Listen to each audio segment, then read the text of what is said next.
Баршаңызға қайырлы күн достар, мен каналыма қош келдіңіздер. Бүгін сіздермен өте дәмді әрі өте пайдалы құрмадан салат әзірлейтін боламыз. Видеоны соңына дейін көріп, менімен бірге әзірлеп көріңіздер. Осындай керемет дәмді хит рецептерімді жіберіп алмас үшін арнама тіркеліп, қоңыраушаны басып қоюды ұмытпаңыздар. Ең алдымен көкөністерімізді алдын ала жуып, кептіріп, үлкенше етіп, видеодағыдай турап шығамыз. Ең алдымен болгар бұрышын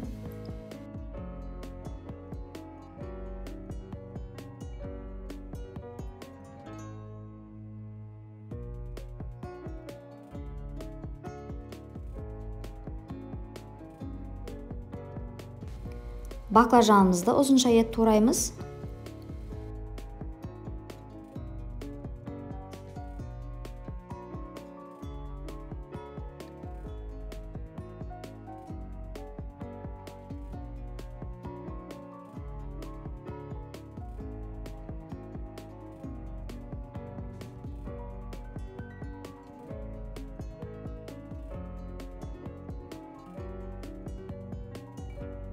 Келесі енді құрмамызды тураймыз. Дәл видеодағыдай кесіп аласыздар, дәнегін бөлек.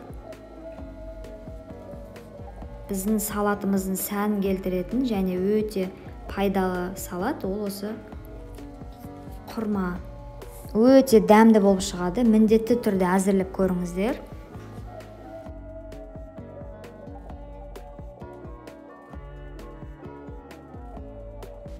Енді алдын ала қызып тұрған сковородкамызға, яғни табамызға сұйық майымызды құйып, 2-3 минутта болгар бұрышын қуырып аламыз.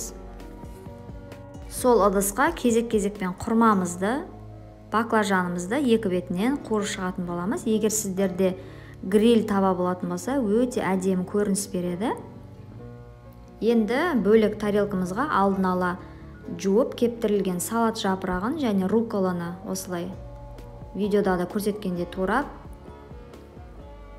тарелкамызға саламыз. Алдын ала қуырып алған болгар бұрышын салат жапырағын үстіне салып шығатын боламыз.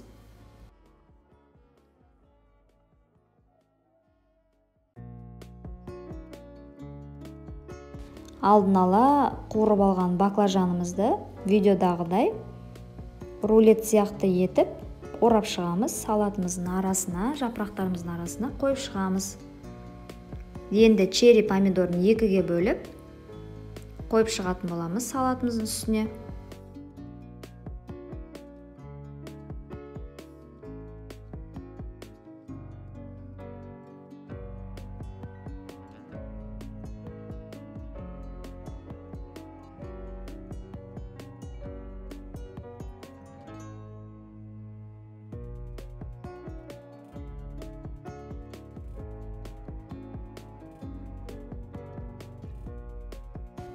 Құрмамызды қойып шығамыз.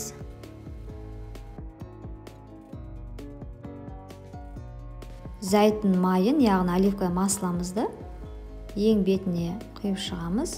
Және менде лимон шырынын үстіне осылай сеуіп шығамыз. Видеоны соңына дейін көрген болсаңыздар, видеома лайк басып, қоңыраушаны басуды ұмытпаңыздар. Осы видеоға қатысты пікірлеріңіз болса, комментарийға қалдыруларыңызды сұраймын. Алдыңғы уақытта түрлі рецептерімді жіберіп алмас үшін арнама тіркеліп қоңыраушаны басуды ұмытпаңыздар. Қазақша контентті каналдың дамуына өз үлестеріңізді қосып, арнама тіркелуді ұмытпаңыздар. Назарларыңызға көп рахмет. Сіздермен бірге болған Бауырсақ Фуд ас болсын.